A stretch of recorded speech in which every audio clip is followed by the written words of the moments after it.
Hello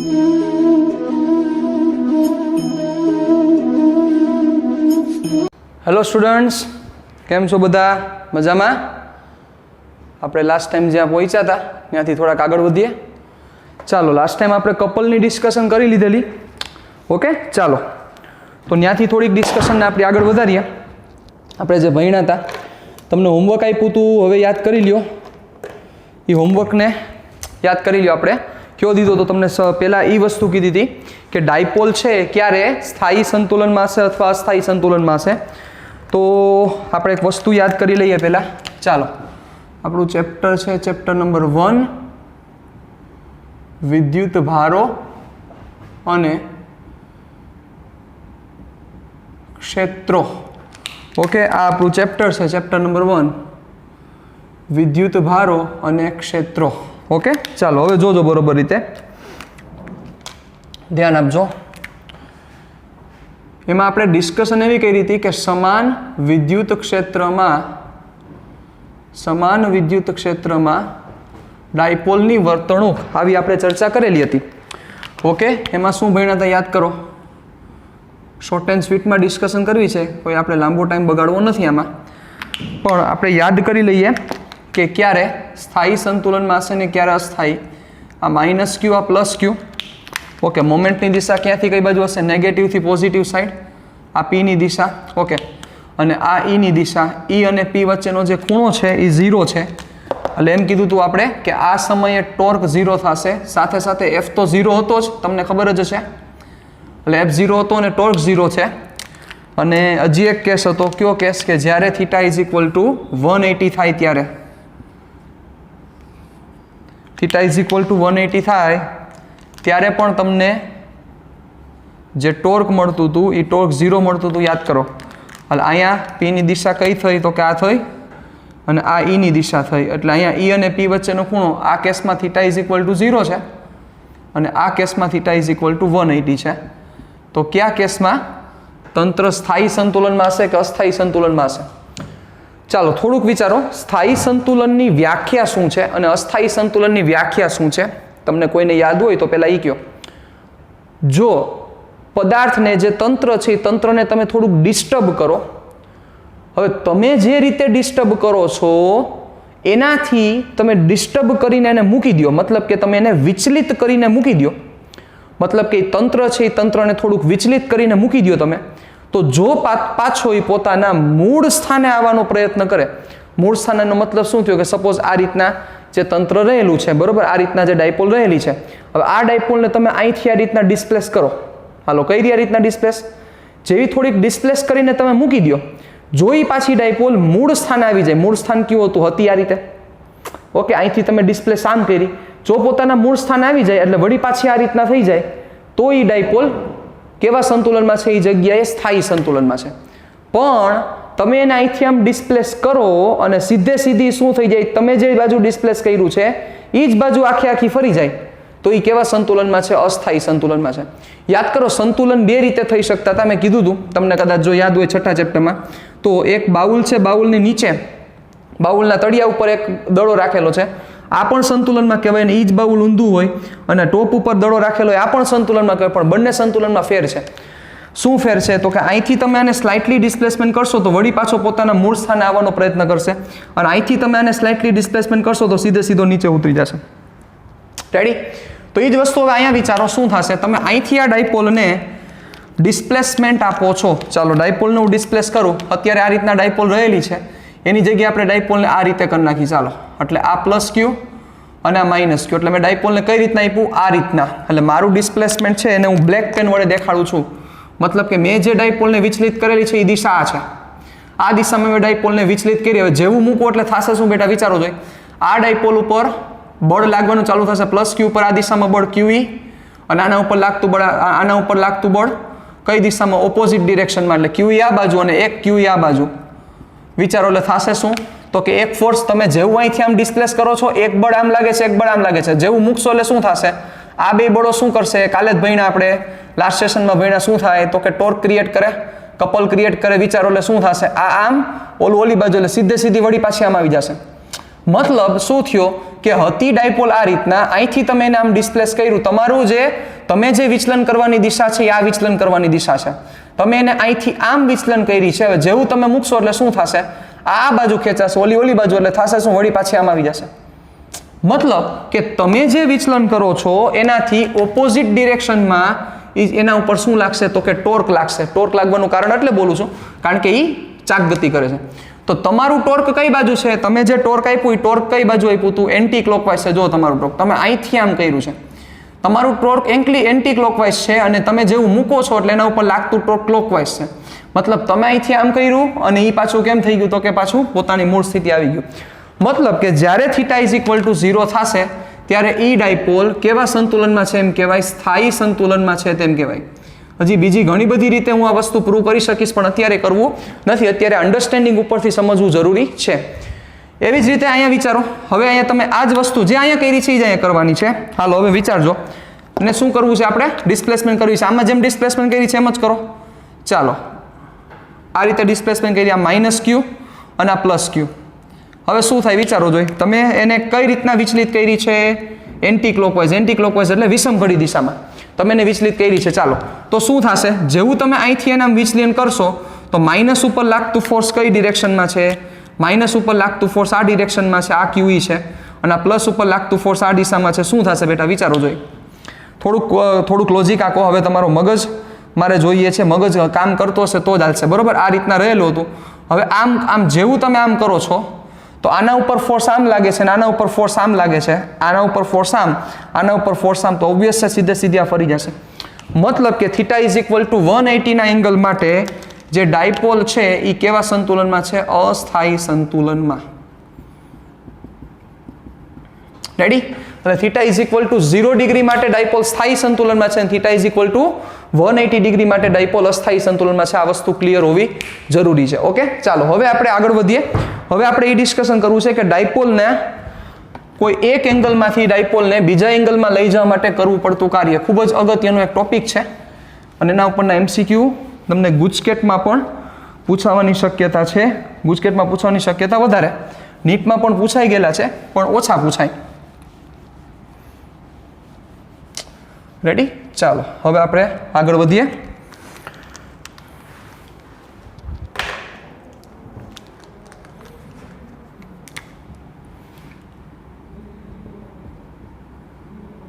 ડાયપોલને θ1 થી θ2 સુધી ભ્રમણ આપવા માટે કરવું પડતું કાર્ય. ઓકે, ચાલો તો સિમ્પલ છે. ડાયપોલ પર લાગતું ટોર્ક, આ બધું ક્યાં ચર્ચા છે બેટા? સમાન વિદ્યુત ક્ષેત્રમાં ચર્ચા છે. ડાયપોલ પર લાગતું ટોર્કનું સૂત્ર ટો ઇઝ ઇક્વલ ટુ શું છે? PE sin θ. ચાલો ટોર્ક ઉપરથી કાર્યનું સૂત્ર શું છે બેટા, કોઈને યાદ છે? જો યાદ નથી તો હું તમને એકવાર યાદ કરાવી દઉં. ચેપ્ટર નંબર 7માં આ વસ્તુ આવતી હતી, પણ ચેપ્ટર નંબર 6 જેવી જ છે. ચેપ્ટર નંબર 6માં કાર્યનું સૂત્ર આવું હતું, F × dx from x1 two x2, એક પરિમાણમાં. યાદ કરો આવું ફોર્મ્યુલા હતું કાર્યનું. તો એવું જ 7મા ચેપ્ટરમાં કાર્યનું સૂત્ર થશે F ની જગ્યાએ ટોર્ક, કારણ કે આપણે લાસ્ટ સેશનમાં ભણી ગયા છીએ બળ જેવો ભાગ કોણ ભજવે છે? ટોર્ક ભજવે છે, એટલે ટોર્ક. અને dx ની જગ્યાએ d θ1 ટુ θ2. રેડી? તો એ જ સૂત્ર આપણે અહીંયા એપ્લાય કરવાનું થશે. તો શું થશે?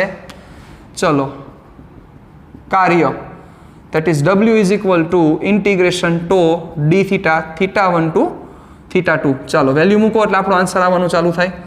θ1 to θ2, ટોની વેલ્યુ છે PE sin θ into d θ. ચાલો PE કેવા છે? અચળ છે, બહાર કાઢી લ્યો. PE integration θ1 to θ2 sin θ d θ. ચાલો sin θ નું સંકલન શું થશે બેટા? sin θ નું સંકલન છે માઇનસ cos θ. જો સંકલનના બધા ફોર્મ્યુલા ખબર હોવા જરૂરી છે, નકર પ્રશ્ન થશે, નકર આવડશે નહીં. ઓકે, ચાલો વધીએ આગળ. પહેલા કઈ લિમિટ મૂકવાની છે યાદ કરો. ચાલો પહેલા અપર લિમિટ તમારે મૂકવાની થશે, તો મૂકી દો. જે આપણને આવડે છે એ જ કરવાનું છે, નવીન કંઈ નથી કરવાનું. Is equal to PE બ્રેકેટમાં. ચાલો પહેલા ઉપરનો એંગલ એટલે માઇનસ cos θ2, નિયમના માઇનસ. ચાલો હવે માઇનસ cos θ1. ચાલો શું થશે હવે સ્ટેપ કાપું છું જોજો આ માઇનસ માઇનસ પ્લસ છે એટલે કોસ થીટા વાળું આગળ લઈ લો 1 વાળું અને 2 વાળું પાછળ જવા દે એટલે થશે cos theta 1 minus cos theta 2 ready આ તમારું કાર્યનું ફોર્મ્યુલા છે હવે આ જ ફોર્મ્યુલા પાછું 5મા ચેપ્ટરમાં પણ રિપીટ થશે એની ચર્ચા અત્યારે આપણે કરવાની નથી તો W is equal two P cos theta 1 minus cos theta 2 સાવ સિમ્પલ વસ્તુ છે હવે પ્રશ્ન કેમ પૂછે એક પ્રશ્ન આપણે લઈ લઈએ બરોબર કે ડાયપોલને થીટા 1 ઇઝ ઇક્વલ ટુ 0 ડિગ્રીથી theta 2 is equal two 60 degree સુધી શું કરવા માટે સ્થાનાંતરિત કરવા માટે કરવું પડતું કાર્ય આવો પ્રશ્ન પૂછેલું હોય કે થીટા 1 ઇઝ ઇક્વલ ટુ 0 ડિગ્રીથી theta 2 is equal two 60 degree સુધી સ્થાનાંતરિત કરવા માટે કરવું પડતું કાર્ય કેટલું થાય તો સિમ્પલ છે થીટા 1 ની વેલ્યુ થીટા 1 એટલે પ્રારંભિક ખૂણો હતો 0 ડિગ્રી થયો કેટલો 60 એટલે થીટા 2 વેલ્યુ મૂકી દો એટલે તમારો આન્સર આવી જશે W is equal to PE cos 0 minus cos 60 ચાલો cos 0 શું થશે cos 0 1 cos 60 1/2 1 minus 1/2 એટલે 1/2 that is PE by 2 that is W okay હવે અહીંયા P અને E ની વેલ્યુ હોય એટલે તમે ઇઝી રીતે બધું કરી શકો એમાં કંઈ નવીન વાત નથી ડન ચાલો તો આ એક ફોર્મ્યુલા તમારે ખાસ યાદ રાખવાનું છે ગુજકેટમાં આના પ્રશ્નો પૂછાઈ ગયા છે નીટમાં 1-2 વાર પ્રશ્ન પૂછાઈ ગયા છે JEE માં આવું ન પૂછે રાઈટ એટલે આમાં ખોટું વિચાર વિમર્શ કરતા નહીં ચાલો એક આ વસ્તુ હવે આના પછીનો જે અગત્યનો ટોપિક છે કે જેના ઉપર આપણે ચર્ચા કરવા જઈ રહ્યા છીએ એ ટોપિક છે આપણે હજી બધું સમાન વિદ્યુત ક્ષેત્રનું પતાવી દઈએ પછી આપણે અસમાન વિદ્યુત ક્ષેત્રમાં પડશું ઓકે ચાલો જોજો તો હવે છે સંતુલન સ્થિતિમાંથી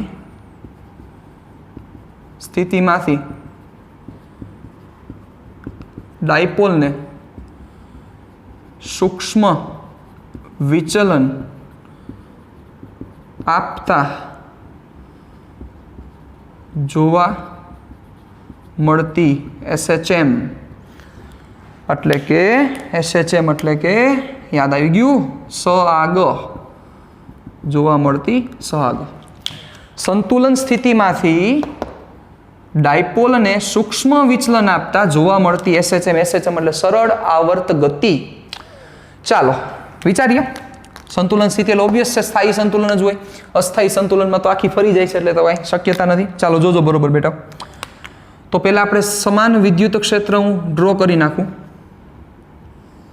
ચાલો હવે આમાં એક ડાયપોલ રહેલી છે કે જે સ્થાયી સંતુલનમાં છે એટલે એંગલ કેટલાનો થશે બેટા 0 નો એંગલ થશે ચલો આ એનો સેન્ટર પોઈન્ટ એટલે કે એનું મધ્યબિંદુ ડાયપોલનું રેડી ચાલો આ વિદ્યુત ક્ષેત્ર છે માઇનસથી પોઝિટિવ પીની દિશા છે બધું મસ્ત રીતે સેટ છે સંતુલનમાં છે હવે વિચારો હવે તમારાને હળી કરવાની છે તમે સમજી ગયા છો મોટાભાગના સ્ટુડન્ટ્સ અહીંથી જેવું આને હું આમ ડિસ્પ્લેસમેન્ટ કરું સમજો બચ્ચાઓ જેવું અહીંથી આને હું આમ ડિસ્પ્લેસમેન્ટ કરું છું એટલે કોના જેવી વાત થશે તો કે આ પ્લસ છે એ ઉપર તરફ જશે આ માઇનસ છે એ નીચે તરફ જશે તો વિચારો અહીંથી તમે એને આમ ડિસ્પ્લેસમેન્ટ કરો છો તો લોજિક આપો જેવો આ પ્લસ થોડોક ઉપર તરફ ગયો જેવો આ માઇનસ થોડોક નીચે તરફ આવ્યો એટલે શું લાગશે બેટા તો કે ટોર્ક ઉત્પન્ન થશે ક્યુ ટોર્ક ઉત્પન્ન થાય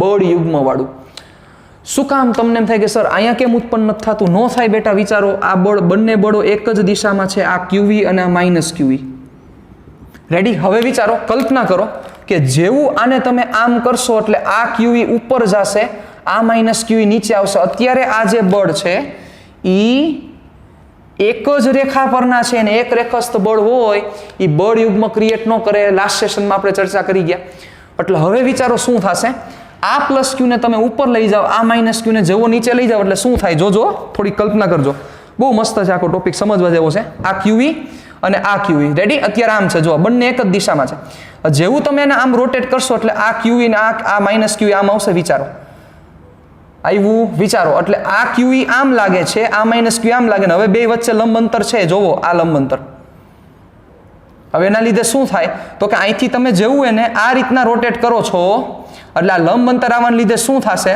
તો કે વિદ્યુત ક્ષેત્રને લીધે લાગતું ટોર્ક કઈ બાજુ થાય એ શું કહેશે તું આમ આવ એટલે શું થશે એ ટોર્ક આમ લાગશે હવે વિચારો, તમે ડિસ્પ્લેસમેન્ટ કેમ કર્યું છે, તમે ડિસ્પ્લેસમેન્ટ આમ કર્યું છે, મારી વાત બરોબર સાંભળજો કાન દઈને, તમે ડિસ્પ્લેસમેન્ટ એનું આમ કર્યું છે, સમજો આ તમારું ડિસ્પ્લેસમેન્ટ છે અને લાગતું ટોર્ક છે એ કઈ બાજુ છે, ક્ષેત્રને લીધે લાગતું ટોર્ક કઈ બાજુ થયું, આ તમારું ડિસ્પ્લેસમેન્ટ. હાલો તમે આ સ્ટાર્ટિંગ પોઈન્ટ, તમારું ડિસ્પ્લેસમેન્ટ આમ છે, એટલે કે તમારું ડિસ્પ્લેસમેન્ટ એટલે કે તમે જે વિચલન આપો છો એ એન્ટી ક્લોકવાઇઝમાં આપો છો. એન્ટી ક્લોકવાઇઝમાં જેવું વિચલન આપશો તો જેવું થોડુંક વિચલન આવશે એટલે થોડુંક અહીંયા લંબ અંતર આવશે, થોડુંક વિચલન અહીંથી થયું, થોડુંક લંબ અંતર આવ્યું, થોડુંક લંબ અંતર આવ્યું તો થોડુંક ટોર્ક આવ્યું.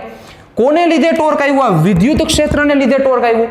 ઈ ટોર્ક કઈ દિશામાં આવ્યું વિચારવું જોઈએ. અહીંથી તમે આમ ડિસ્પ્લેસમેન્ટ આપો તો આ ટોર્ક કેમ થાય? આ તો તમે આપેલું છે સાહેબ, એટલે આ ડિસ્પ્લેસમેન્ટ એટલે કે આ જે તમે વિચલન આપ્યું છે તમે દીધેલું છે. પણ હવે જે ક્ષેત્ર ટોર્ક લગાડે છે કઈ બાજુ લગાડે છે? એક પી એક ક્યુ આ બાજુ છે, એક ક્યુ આ બાજુ છે, એટલે ક્ષેત્રનું ટોર્ક કઈ બાજુ થયું? ક્ષેત્રનું ટોર્ક આ બળો છે એટલે ક્ષેત્રનું ટોર્ક આ થયું સાહેબ. સમજા કે નો સમજા? મતલબ કે તમે જે ટોર્ક એપ્લાય કરો છો એ ટોર્ક આમ છે, આ દિશામાં છે, એટલે કે વિષમ ઘડી દિશામાં ટોર્ક છે અને ક્ષેત્રનું ટોર્ક કઈ બાજુ છે? ઓપોઝિટ દિશામાં છે. મતલબ કે અત્યારે અહીંયા ટોર્ક ઉત્પન્ન નથી થતું, મતલબ કે વિદ્યુત ક્ષેત્રને લીધે કોઈ ટોર્ક જોવા મળતું નથી. પણ જેવું તમે એ નથી થવાનું કારણ બે એક જ રેખા પરના બળ છે, જેવું તમે થોડુંક ડિસ્પ્લેસમેન્ટ આપશો એટલે તમારા વિરુદ્ધ વિદ્યુત ક્ષેત્રનું ટોર્ક જનરેટ થશે અને તમારા વિરુદ્ધ વિદ્યુત ક્ષેત્રનું ટોર્ક જનરેટ થાય એને પુનઃસ્થાપક ટોર્ક કહેવાય. યાદ કરી લ્યો. ક્લિયર? ડન? તો હવે કેટલું પુનઃસ્થાપક ટોર્ક ઉત્પન્ન થશે? સિમ્પલ છે. ચાલો તો એના માટે આપણે વ્યવસ્થિત રીતે ધ્યાન દઈએ. ડાયપોલને સંતુલન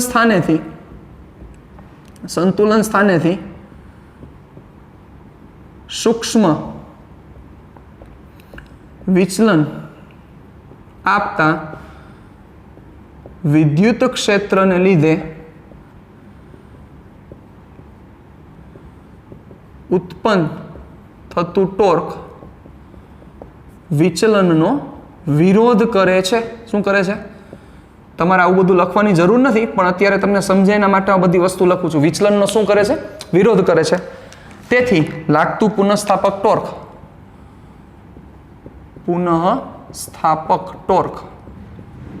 ઓકે, તો પુનઃસ્થાપક ટોર્ક શું થશે? That is restoring is equal to PE sin theta, પણ કહેવાતો કે માઇનસ સૂચવે છે વિરુદ્ધ દિશા. ચાલો હવે ખૂણો નાનો હોય તો જ આ બધી ડિસ્કશન કરી શકશું આપણે. ચાલો હવે વર્કિંગ કેમ થશે થોડુંક સમજી લ્યો. થોડુંક વર્કિંગ આનું સમજી લે એટલે વધારે ક્લિયર થાય. ચાલો આ તો વસ્તુ સમજે, હમણાં પછી આપણે પ્રૂવ કરી દઈએ, પણ આનું વર્કિંગ સમજી લ્યો શું થશે. ચાલો અત્યારે આ બંને ફોર્સ આ દિશામાં છે, કોઈ એકે પ્રકારનું ટોર્ક નથી. હવે આની અગેન્સ્ટમાં તમે જે ટોર્ક લગાડો છો એટલે એની અગેન્સ્ટમાં તમે ટોર્ક લગાડો બચાવ, તો એ ટોર્કને લીધે થીટામાં ચેન્જ થાય છે અને થીટામાં ચેન્જ થાય એટલે ટોર્ક અને થીટા આવે એટલે કાર્ય થાય. મતલબ કે તમે એક કાર્ય કરો છો, તમે જે કાર્ય કરો છો એ કાર્ય એક પુનઃસ્થાપક ટોર્કની ઓપોઝિટમાં છે. પુનઃસ્થાપક ટોર્ક આ દિશામાં છે અને તમે જે વિચલન આપો છો આ દિશામાં છે.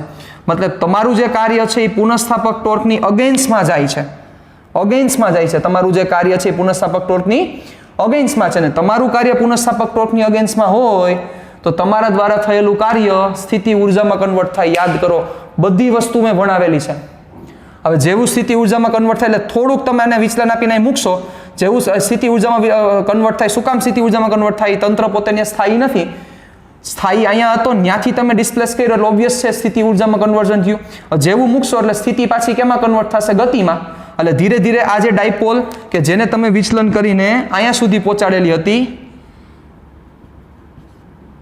બરોબર, હવે એ ડાયપોલને તમે અહીંથી જે એંગલ આપ્યો છે આ દિશામાં, બરોબર, એની ઓપોઝિટ ડાયરેક્શનમાં ડાયપોલ ઉપર ટોર્ક લાગે છે. એટલે ડાયપોલ ઉપર લાગતું ટોર્ક કઈ બાજુ છે? આ દિશામાં છે. અને તમે જે ટોર્ક લગાડો છો એ આ દિશામાં છે. એટલે જેવું મૂકશો એટલે શું થશે? તમારા દ્વારા જે કાર્ય થયું બધું સ્થિતિ ઉર્જામાં સંગ્રહ થઈ ગયું. જેવું તમે મૂકશો એટલે સ્થિતિ ધીરે ધીરે ગતિમાં, એટલે ધીરે ધીરે અહીંયા આવશે ત્યારે ગતિ ઉર્જામાં ફૂલી કન્વર્ઝન હશે. વળી પાછું શું થશે? અહીંયા ગતિ મેક્સિમમ છે એટલે વળી પાછું કઈ બાજુ જવાનું ચાલુ કરશે? નીચેની બાજુ. એટલે ધીરે ધીરે ગતિ નીચે, તો આને વેગ ઉપર તરફ મળ્યો ને આને વેગ નીચે તરફ મળ્યો. એટલે આમ હતું એટલે ધીરે ધીરે કરતા ગતિ ઉર્જા મેક્સિમમ. ઊભું રહેવું છે પણ નહીં રહી શકે કારણ કે આને નીચે તરફ વેગ છે ને આને ઉપર તરફ વેગ છે. એટલે વળી પાછા ભાઈ જેવા ઉપર તરફ જવાનું ચાલુ કરશે એટલે પુનઃસ્થાપક ટોર્ક વળી પાછું ઓપોઝિટ દિશામાં લાગવાનું ચાલુ કરશે, એટલે વળી પાછી ગતિ ઉર્જા સ્થિતિ ઉર્જામાં કન્વર્ટ થાય. રેડી? વળી પાછું સ્થિતિ ઉર્જા મેક્સિમમ થઈ જાય, ગતિ ઉર્જા 0 થઈ જાય, વળી પાછું આમાં ચાલુ કરશે, એટલે સમજી ગયા આવું થશે સાહેબ. ડાન્સ નથી કરતો, જોજો. હા, ડન. રેડી? પણ આ બધી ડિસ્કશન માટે જે થીટા છે એ થીટા ઘણો નાનો રાખવાનો છે, એટલે આપણે અહીંયા મેન્શન કરી દઈએ, જો થીટા ખૂબ નાનો હોય તો શું થશે? Sine theta is almost equal to theta. Ready? Therefore toe is equal to minus PE theta. Okay, ચાલો હવે અહીંથી આપણે આગળ વધીએ. ટોની જગ્યાએ આઈ આલ્ફા. જો યાદ નથી તો પાછું એકવાર અહીંયા ફોર્મ્યુલા યાદ કરાવી દઉં. 7મા ચેપ્ટરનું જ ફોર્મ્યુલા છે. 5મા ચેપ્ટરનું ફોર્મ્યુલા ફાધર ઇક્વલ ટુ માં છે.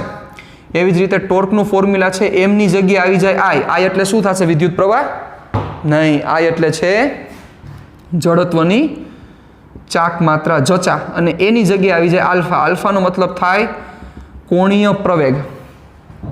ઓકે, આલ્ફાનો મતલબ શું થશે? કોણીય પ્રવેગ. ચાલો, એટલે મેં ટોની જગ્યાએ શું મૂકી દીધા છે? આઈ alpha. I alpha is equal to minus PE theta. ચાલો, આઈને જવા દો આ બાજુ. Alpha is equal to minus PE ના છેદમાં આઈ ઇન્ટુ થીટા.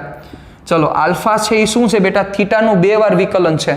યાદ કરો, પ્રવેગ છે પ્રવેગ, તો પ્રવેગ શું છે? પ્રવેગ છે એ વાયનું 2 વાર વિકલન છે, d2y બાય dt2. તો એમ આલ્ફા છે એ વાયની જગ્યાએ થીટા કોણીય સ્થાનાંતરનું 2 વાર વિકલન છે, d2 theta by dt2. Okay, તો આલ્ફાની જગ્યાએ હું શું લખી શકીશ પાછું? d2 theta by dt2 is equal to minus PE by I into theta. Don't forget, I છે એ કરંટ નથી, કારણ કે અહીંયા 3જા ચેપ્ટરમાં આઈનો બહુ મોટો ઉપયોગ થવાનો છે, એટલે લખી દઉં છું. આઈ છે એ જડત્વની ચાક માત્રા છે. ઓકે, ચાલો વધી આગળ. અહીંથી હવે શું થશે? Therefore d2 theta by dt2 plus PE ના છેદમાં આ into theta is equal to 0. ચાલો, આવું યાદ આવે છે? આવું ભણેલા છીએ આપણે? ઓલી વસ્તુ ઝડપથી પહેલામાં લખી નાખો, એટલે પછી આપણે ત્યાંથી આગળ વધીએ. ચાલો, યાદ કરો. આવું ક્યાં એવું છે કે નથી યાદ? યાદ હોવું જોઈએ. આવું ભણી ગયા છીએ. કયું છે? વિકલ સમીકરણ છે સાહેબ, ડિફરન્શિયલ ઇક્વેશન. રેડી? વિકલ સમીકરણ છે.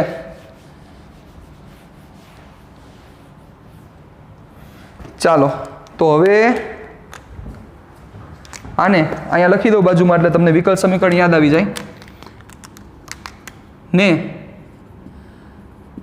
d2 theta by dt2 plus omega square theta is equal to 0 સાથે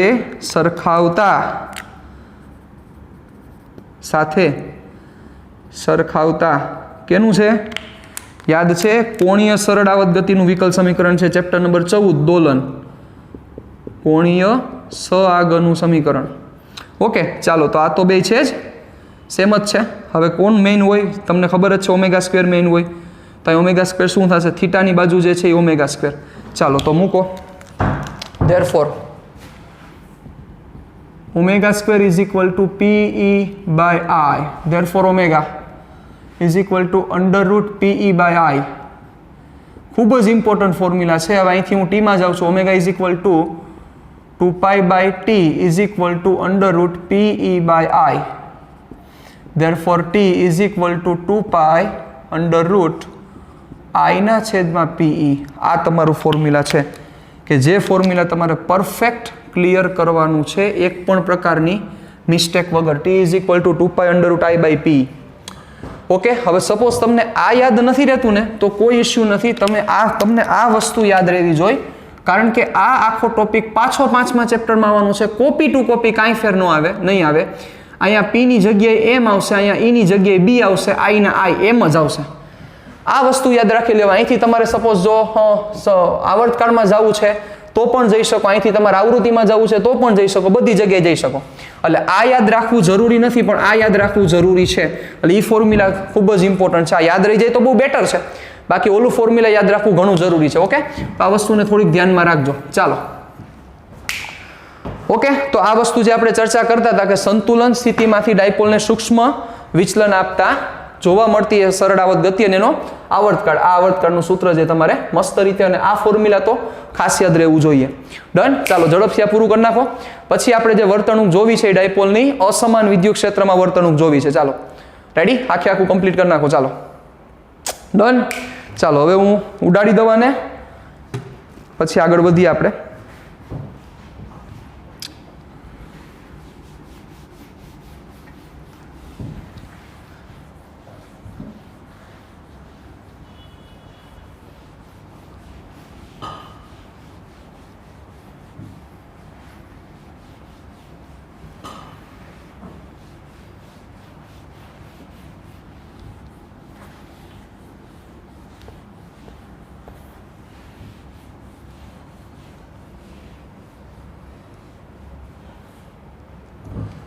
ચાલો હવે જે આપણે ચર્ચા કરવી છે એ છે અસમાન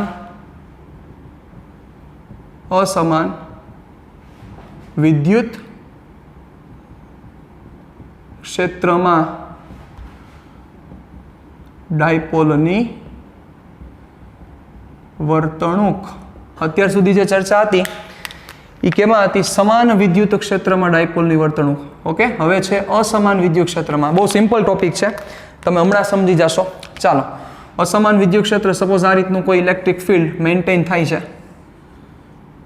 રેડી? આ અસમાન વિદ્યુત ક્ષેત્ર છે. હવે આમાં કોઈ ડાયપોલ મૂકીએ આપણે. ચાલો સપોઝ આમાં કોઈ ડાયપોલ મૂકું છું, આ માઇનસ ક્યુ અને આ પ્લસ ક્યુ. તો સૌથી પહેલો પ્રશ્ન મારો એ છે, શું આ ડાયપોલ પર લાગતું પરિણામી બળ 0 થશે? પહેલો પ્રશ્ન એ છે કે શું એ ડાયપોલ ઉપર લાગતું પરિણામી બળ 0 થાય? તો પરિણામી બળ 0 થવા માટે શું હોવું જોઈએ? તો કે બે ફોર્સ સેમ વેલ્યુના અને ઓપોઝિટ ડિરેક્શનના હોવા જોઈએ. તો પહેલા સેમ વેલ્યુ પોસિબલ થશે? મારો કહેવાનો મતલબ એ છે કે જે ફિલ્ડની વેલ્યુ આ જગ્યાએ છે એ જ ફિલ્ડની વેલ્યુ આ જગ્યાએ હશે? ન હોય. શું કામ? પહેલેથી જ લખેલું છે અસમાન વિદ્યુત ક્ષેત્ર. એટલે જેટલું ફિલ્ડ અહીંયા હશે એટલું ફિલ્ડ અહીંયા પોસિબલ નથી. એટલે જેટલું ફિલ્ડ અહીંયા છે એટલું ફિલ્ડ અહીંયા નથી. એટલે ઓબ્વિયસ છે આ પ્લસ ક્યુ ઉપર લાગતું બળે જુદું હશે ને આ માઇનસ ક્યુ ઉપર લાગતું બળે જુદું હશે. ઓમાં તો ફિલ્ડની વેલ્યુ સેમ હતી, એટલે કે ક્ષેત્ર જે હતું એ સેમ હતું. એના લીધે જેટલું પ્લસ ઉપર લાગતું હતું એટલું જ માઇનસ ઉપર લાગતું હતું, અને એ બે ઓપોઝિટ દિશામાં પોસિબલ થઈ શકતું હતું. પણ અહીંયા એ શક્ય જ નથી, કારણ કે અહીંયા જેટલું ક્ષેત્ર છે એટલું ક્ષેત્ર અહીંયા નથી સાહેબ, અને અહીંયા જેટલું ક્ષેત્ર છે એટલું ક્ષેત્ર અહીંયા નથી. ઓપોઝિટ ડિરેક્શનના ફોર્સ લાગે છે, પણ ભલે ને ઓપોઝિટ ડિરેક્શનના ફોર્સ લગાડી શકે. સપોઝ તમને એમ થાય કે સર આમાં ઓપોઝિટ ડિરેક્શનના ફોર્સ પોસિબલ નથી. પોસિબલ છે. ચાલો આ માઇનસ ક્યુ પ્લસ ક્યુ આ રીતે રાખી દો, થઈ શકે. પણ હવે અહીંયા જે પ્લસ ક્યુ ઉપર જે બળ લાગે છે ઈ ક્યુ ની વેલ્યુ, અને અહીંયા જે માઇનસ ઉપર બળ લાગશે ઈ ક્યુ ની વેલ્યુ પહેલા બે સેમ જ નથી જોવો જોઈએ, કારણ કે E1 અને E2 ની વેલ્યુ સેમ નથી. એના કારણોસર આ ડાયપોલ ઉપર લાગતું પરિણામી બળ ક્યારે 0 હોઈ શકે નહીં. આના કારણોસર અહીંયા મેન્શન કરવું છું, ખાસ મગજમાં રાખજો કે અસમાન વિદ્યુત ક્ષેત્રમાં રહેલ ડાયપોલ પર લાગતું પરિણામી બળ 0 ન હોય. તેથી ડાયપોલ હંમેશા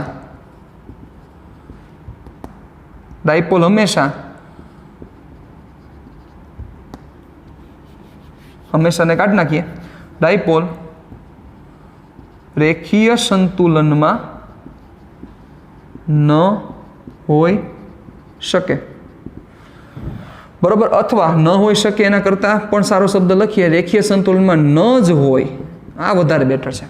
ઓકે, એટલે લાગતું પરિણામી બળ 0 ન હોય. આ પરિણામી બળ છે એ 0 નથી. તેથી ડાયપોલ રેખીય સંતુલનમાં ન જ હોય. આ વર્ડને ખાસ મેન્શન કરજો. રેખીય સંતુલનમાં ન જ હોય. ક્લિયર? વાંધા વચકા પ્રોબ્લેમ? ડન. તો આ વસ્તુને ખાસ મગજમાં વ્યવસ્થિત રાખવાની છે. ચાલો, પણ શું ચાકગતીય સંતુલનમાં રહી શકે? રેખીય સંતુલનમાં તો નહીં જ હોય. યાદ કરો, સમાન વિદ્યુત ક્ષેત્રમાં જે ડાયપોલ હતી એ રેખીય સંતુલનમાં તો હતી જ. મતલબ કે એનો CM કોઈ દી હલી ન શકે, કારણ કે CM ઉપર લાગતું પરિણામી બળ 0 હતું. યાદ કરો રેડી? એટલે એ તો હલી જ ન શકે. પણ અહીંયા તો પરિણામી બળ લાગે છે, એના કારણોસર શું થશે? CM આ રીતના ગતિ કરતું એ જઈ શકે. મતલબ અહીંથી ડાયપોલ છે એ પોતાની પ્લેસ ચેન્જ કરશે. પણ ઓમાં એવું નહોતું, ત્યાં પોતાની પ્લેસ ચેન્જ કરી શકતું નહોતું ડાયપોલ. ચાલો હવે શું ચાકગતીય સંતુલનમાં હોઈ શકે તો હોઈ શકે. વિચારો, જો જેમ કે અહીંયા જ છે આ જ કન્ડિશન વિચારો. આ કન્ડિશનમાં જે ફોર્સ લાગે છે એ ફોર્સ જોવો જોઈએ ઇક્વલ વેલ્યુના નથી પણ ઓપોઝિટ ડિરેક્શનના છે ને સાથે સાથે એક રેખસ છે ને એક રેખસ બળ હોય તો કોઈ દી એ ટોર્ક જનરેટ ન કરે. યાદ કરો, એક રેખસ બે બળ હોય તો ટોર્ક જનરેટ કરી શકે નહીં. તો એના કારણોસર આપણે શું કહી શકીએ કે જ્યારે જે આ ડાયપોલ છે એ ડાયપોલ એની ક્ષેત્રની દિશામાં થઈ જાય. બરોબર, જેમ કે અત્યારે છે આ જગ્યાએ રહેલું હોય છે. બરોબર, ચાલો આ જગ્યાએ રહેલું છે વિચારો તમે, તો આ પ્લસ ક્યુ પર લાગતું ફોર્સ આ દિશામાં લાગતું હશે અને આ માઇનસ ક્યુ પર લાગતું ફોર્સ આ દિશામાં. તો જોવો જોઈએ આ ડાયપોલ એક રેખસ નથી એટલે સપોઝ આની વેલ્યુ ઓછી હોય અને આની વેલ્યુ વધારે હોય તો ડાયપોલ આમ જાતી હશે. વિચારો, પણ જ્યારે આ શું થઈ જાય, આ ડાયપોલ ક્ષેત્રને સમાંતર થઈ જાય ત્યારે એના ઉપર લાગતું ટોર્ક શું થઈ શકે, 0 થઈ શકે. આના કારણોસર આપણે શું મેન્શન કરવું પડશે, એક પોઈન્ટ એ લખવો પડશે કે જ્યારે ડાયપોલ ક્ષેત્ર રેખાને સમાંતર થાય, ક્ષેત્ર રેખાને સમાંતર થાય ત્યારે તેના પર લાગતું ટોર્ક 0 થાય. તેથી ડાયપોલ ચાકગતીય સંતુલનમાં હોઈ શકે. રેડી? એટલે યાદ કરો, સમાન વિદ્યુત ક્ષેત્ર અને અસમાન વિદ્યુત ક્ષેત્ર બંનેમાં ચાકગતીય સંતુલનમાં તો હોય જ શકે પણ ફેર ક્યાં આવ્યો? યસ, રેખીય સંતુલનમાં. સમાન વિદ્યુત ક્ષેત્રમાં રેખીય સંતુલનમાં હોય જ પણ અસમાન વિદ્યુત ક્ષેત્રમાં રેખીય સંતુલનમાં ન જ હોય. ઓમાં હોય જ ને આમાં ન જ હોય. રેડી? આ વસ્તુને ખાસ મગજમાં ક્લિયર કરીને રાખવાની છે. Okay, done, got it. ચાલો હવે એક વસ્તુની ડિસ્કશન કરીએ. ક્લિયર? ચાલો એ ડિસ્કશન આપણે કરીએ. હવે એ ડિસ્કશન કઈ છે કે જ્યારે વિદ્યુત ભારિત કાસ્કો, કેવો કાસ્કો? વિદ્યુત ભારિત કાસ્કો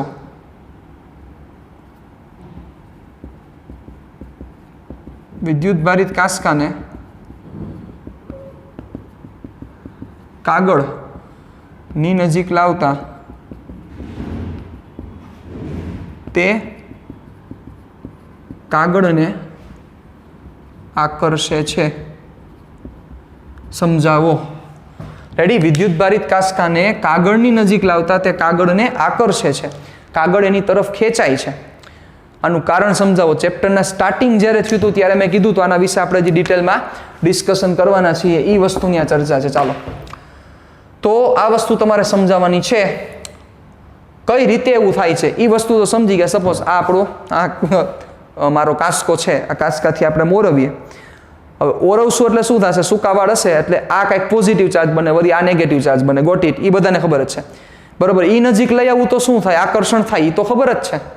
પણ આ કેના જેવી વાત છે? કાસ્કો તમે આજે આમ કર્યું પછી આ કાસ્કાને તમારે ઓલા પેજની નજીક લઈ જવાનું. કાગળનું પેજ હોય ને નજીક લઈ જાવ તો કાગળનું પેજ એ ખેંચાય એની બાજુ.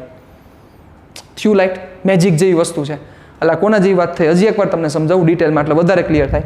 ચાલો, સપોઝ આ એક કાસ્કો છે, નથી સોરી, આ એક કાગળ છે, કાસ્કો આર્યો. આમ તમે શું કરી નાખ્યું? સૂકાવાળમાં મસ્ત રીતે ઘઈશું. એવું એટલું ન ઘસતા, વાળ ઉતરી જાય. બરાબર? ઘઈશું. હવે આ કાસ્કાને તમારે કાગળની નજીક લઈ જવાનું. બરાબર? આવડો મોટો કાગળ ન હોય, ઓલો નાનકડો પાતળો કાગળ હોય, નજીક લઈ જાવ એટલે કાગળ છે ને સીધો ખેંચાય એની બાજુ. યસ, પ્રશ્ન આ છે કે ખેંચાવાનું કારણ શું છે? કારણ કે કાસ્કો છે એ વાળને આકર્ષે કે વાળ કાસ્કાને આકર્ષે એ બધી વસ્તુ સમજી શકાય કારણ કે એ બે વચ્ચે ઘર્ષણ થયું છે. પણ હવે આ કાસ્કાને ના કાગળને શું લાગે વર્ગે? એ તો સમજવાની વાત છે સાહેબ. ઓકે, ચાલો વિચારીએ. બહુ સિમ્પલ છે, એમાં કંઈ અઘરું નથી. બરોબર? તો એક કાસ્કો વિચારીએ સપોઝ. હાલો,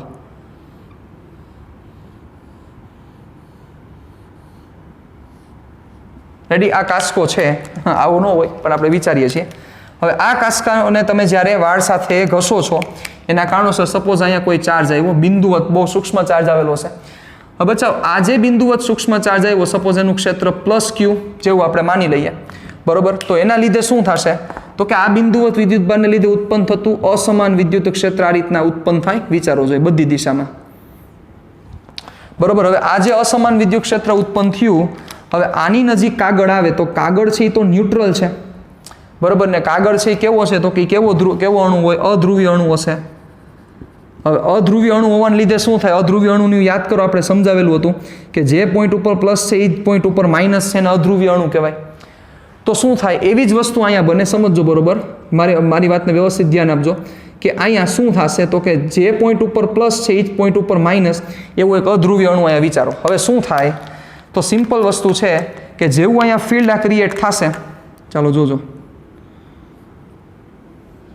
બરોબર, જેવું આ ફિલ્ડ ક્રિએટ થશે તો ઓબ્વિયસલી બેટા પોઝિટિવ ઉપર ચાર્જ કઈ બાજુ લાગે, પોઝિટિવ ઉપર ફોર્સ કઈ બાજુ લાગશે? કારણ કે અધ્રુવીય અણુનો મતલબ શું છે? એક જ પોઈન્ટ ઉપર પ્લસ ને એ જ પોઈન્ટ ઉપર માઇનસ. મિનિંગ એવો થાય તો અહીંયા જે પ્લસ છે ને એ જ પોઈન્ટ ઉપર માઇનસ છે, તો થશે શું? વિચારો જોઈએ.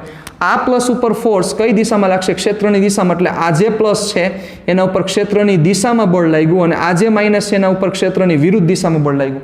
એટલે થાય શું કે આ પ્લસ ઉપર બળ ક્ષેત્રની દિશામાં છે, આ માઇનસ ઉપર બળ ક્ષેત્રની વિરુદ્ધ દિશામાં છે, એટલે આખી પોઝિશન આવી થશે. વિચારો, ક્ષેત્રની દિશામાં ફોર્સ એટલે આ પ્લસ અહીંયા આવી ગયો, ક્ષેત્રની વિરુદ્ધ દિશામાં ફોર્સ એટલે આ માઇનસ અહીંયા આવી ગયો. એટલે જે અણુ આખો જે ગોળ દેખાતો હતો એની જગ્યાએ અણુ આ રીતનો થયો, અને જે વસ્તુ બની, જે આ બની એને પ્રેરિત ડાયપોલ કહેવાય. કેવી ડાયપોલ કહેવાય? પ્રેરિત ડાયપોલ. શું કામ પ્રેરિત ડાયપોલ? પ્રેરણાથી થઈ. કોની પ્રેરણાથી થઈ? આ વિદ્યુત ક્ષેત્રની. ડાયપોલ હતી નહીં ને, આ તો અધ્રુવીય અણુ હતો.